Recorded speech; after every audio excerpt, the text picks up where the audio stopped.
Entonces, cuando hablamos de hacer frente a la tristeza, pues estamos haciendo referencia a disponernos a hacer frente al tema de la pérdida. Y al respecto, el doctor Hawkins nos dice, todas las formas de pérdida son una confrontación con el ego y sus mecanismos de supervivencia. Uh-huh. Por eso las pérdidas ponen en jaque, por decirlo así, al ego. Lo ponen en jaque, ¿por qué? Porque lo asocia a un tema de exposición en términos de supervivencia, ¿no? El ego se estresa ante la posibilidad de la pérdida y por eso no quiere ni siquiera considerarla, ya no digamos afrontarla. Uh-huh. Seguimos con el doctor Hawkins. Todos los aspectos de la vida humana son transitorios. Por lo tanto, apegarse a cualquiera de ellos acaba atrayendo pena y pérdida. Sin embargo, cada incidente es una oportunidad de buscar dentro la fuente de vida, que siempre está presente, es inmutable y no está sometida a pérdidas ni a las devastaciones del tiempo.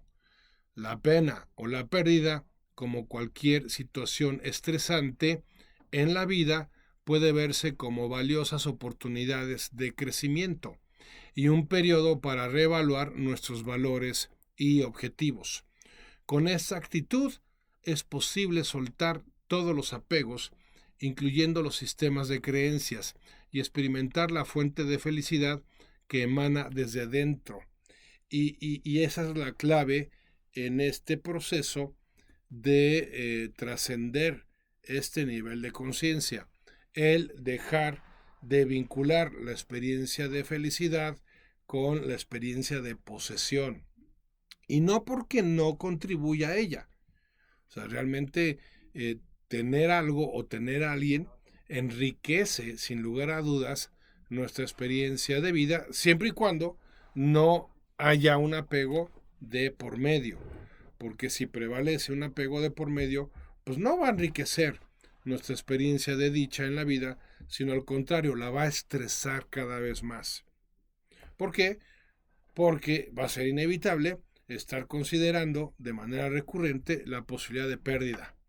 Uh-huh. Entonces, claro, si yo sigo eh, aferrándome a la experiencia de la relación o de la posesión, vinculándola a la felicidad que experimento, pues claro que cada vez me voy a pegar más a ello y eso lo único que va a hacer es que me va a incapacitar, me va a imposibilitar la posibilidad de la experiencia espontánea de la dicha y de encontrar la verdadera fuente de la felicidad que se da en la experiencia del ser. La fuente de la felicidad no se da en la experiencia del pensar, no se da en la experiencia del sentir, como lo hemos considerado, tampoco en la experiencia de convivir, ni en la experiencia de tener, ni en la de hacer. Todas esas experiencias contribuyen a incrementar nuestra dicha, pero no la generan. La única fuente de dicha es la experiencia del ser. Pero se trata, hay que decirlo, de una experiencia de la que solemos estar desconectados. Y, y en la medida en que nos disponemos y logramos incrementar los niveles de conciencia, en esa medida vamos a poder conectarnos cada vez más, cada vez mejor con esa experiencia del ser, que cuando nos encontramos en bajos niveles de conciencia, pues no nos dice nada en realidad. Y como no estamos centrados en la experiencia del ser, caemos pues en lo que el doctor Hawkins denomina la ilusión de poseer. ¿Mm? Que, insisto, en una cultura materialista y hedonista como como en la que formamos parte, pues entonces esa ilusión de poseer se vuelve cada vez más arraigada. Y respecto a esa ilusión, lo que nos dice el doctor Hawkins es lo siguiente: la pena guarda relación con la pérdida, y la pérdida implica que antes hemos sido propietarios de algo y que hemos mantenido una relación especial con ello. La idea de que algo es mío denota una contextualización y un significado únicos, que son producto de la manera de pensar dualista del ego, mediante la cual un yo separado está mágicamente vinculado en la fantasía con un ello o un tú y por lo tanto con cierta cualidad, posesión o persona. Por ejemplo, continúa el Dr. Hawkins, un reloj solo es un objeto, pero mediante la reivindicación de su propiedad, ahora queda imbuido de una cualidad única y especial que hace que sea mío. Lo que solo era un reloj, ahora es mi reloj. Y esto lo transforma mágicamente.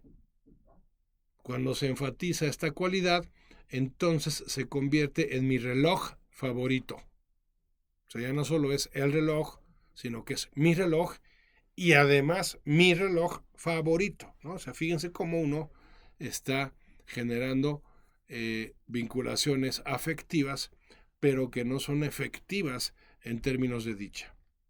Entonces continúa el Dr. Hawkins, mediante este proceso ahora, a la composición de esta cualidad única de ser especial, se añaden el apego, el control, el miedo a la pérdida y el sentimiento. Podemos ver que el escenario está listo para una tragedia, claro, ¿sí? ¿Qué ocurre cuando la persona cree haber perdido mi reloj en lugar de tan solo un reloj? Qué interesante el planteamiento del Dr. Hawkins. Es evidente, finaliza, que en cuanto se introduce la posesión y la idea de que algo es mío, surge la atadura. Otra vez el esquema de propietario. Cuando tú dices, chin, perdí el reloj, el impacto es mucho menor, emocionalmente hablando, que cuando dices, perdí mi reloj. Y no se diga cuando dices, perdí mi reloj favorito, ¿no? A ver, en este contexto lo que tendría sentido plantearnos es, a ver, perdí algo que usaba, que me era útil, sí.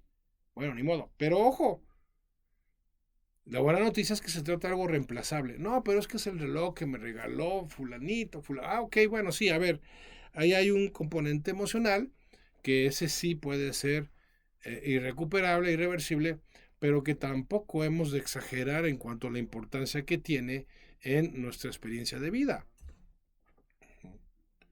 Porque si yo perdí el reloj, perdí el anillo, perdí lo que sea, el trabajo, eso no significa que no pueda plantearme un nuevo reloj, un nuevo anillo, un nuevo trabajo. Pero es que no es el mismo, ¿no? De acuerdo. Pero ¿en dónde está escrito que para la experiencia de la dicha tenemos que mantener lo mismo? Es más, suele ser común que la permanencia de lo mismo, lejos de contribuir a un incremento, a un crecimiento en la dicha, en la alegría, pues más bien tienda a un tipo de rutina que luego se asocia con el tiempo a un esquema de tedio y entonces pues así vamos por la vida idolatrizando nuestras posesiones o como diría el doctor Hawkins, cayendo en esta ilusión de la posesión para solo caer en la cuenta de que pues en realidad no lo poseíamos y tan no lo poseíamos que lo perdimos, ¿no? Por eso no es lo mismo vernos como administradores que vernos como propietarios, ¿ok? Entonces, para cerrar ya nuestra reflexión de este día, pues vamos a ver qué es lo que nos plantea el doctor Hawkins respecto a cómo procesar los sentimientos negativos. Y nos dice, el proceso espiritual de no resistencia y entrega es efectivo para tratar la pérdida. Aunque aclara, sin embargo, este no es un proceso adecuado para los estados emocionales que calibran por debajo de 75, como la depresión, la culpa o la apatía, ¿no? O sea, cuidado. Una persona espiritualmente orientada valora todas las experiencias de la vida y considera cada una de ellas una oportunidad de evolucionar espiritualmente. La técnica de procesamiento incluye varios pasos que dependen de la buena voluntad y de la capacidad de entrega, ¿no? Y el primer paso es, permanece con el sentimiento y mantente enfocado en él sin alteraciones. sea, centra tu atención en el sentimiento. Date cuenta de que todo el dolor es debido a la resistencia, a tu resistencia. El sufrimiento de la pérdida surge del apego y de considerar que algo o alguien es especial. 2. Estate dispuesto a sumergirte y a rendirte a los sentimientos sin evitarlos. Date cuenta de que vienen en oleadas y que rendirse a las más intensas tiende a reducir su severidad emocional. Paso número 3. Pide ayuda a Dios y rinde tu voluntad personal a Él. ¿Sí? Y de hecho sugiere, al decir es de ayuda, leer el Salmo 91 u otros pasajes espirituales de tu predilección. Y paso número 4, estate dispuesto a soportar y sufrir el proceso. Si no te resistes, se procesará por sí solo y llegará a su final. Es lo que en otras reflexiones hemos descrito como el dejar ser para poder dejar ir, ¿no? Y dejar ser de suyo, pues implica la no resistencia, implica la entrega de eso que se perdió, diríamos en términos más cristianos, implica la ofrenda, ¿sí?, de aquello que se perdió, pero también con la humilde postura del administrador, que rinde cuentas de ello, lo integra como parte del proceso de la vida y pues eso justamente lo deja ir, ¿no? Dejar ir es la clave para ascender en los distintos niveles de conciencia. En la medida en que nos aferramos, el nivel de resistencia se incrementa y con ese nivel de resistencia, pues también se incrementa nuestro sufrimiento, ¿no? Y ojo, porque nuestra conciencia es capaz de procesar el dolor como una realidad natural del ser humano, pero no procesa el sufrimiento como una realidad no natural del ser humano, sino como una creación del ego-mente. Por eso es muy importante que ante la experiencia de la pérdida, pues más bien antes de la experiencia de la pérdida, tengamos presente que eso somos administradores, no somos propietarios.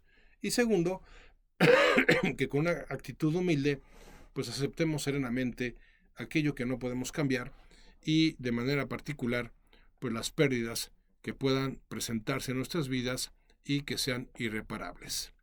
Pues hasta aquí nuestra reflexión de este día.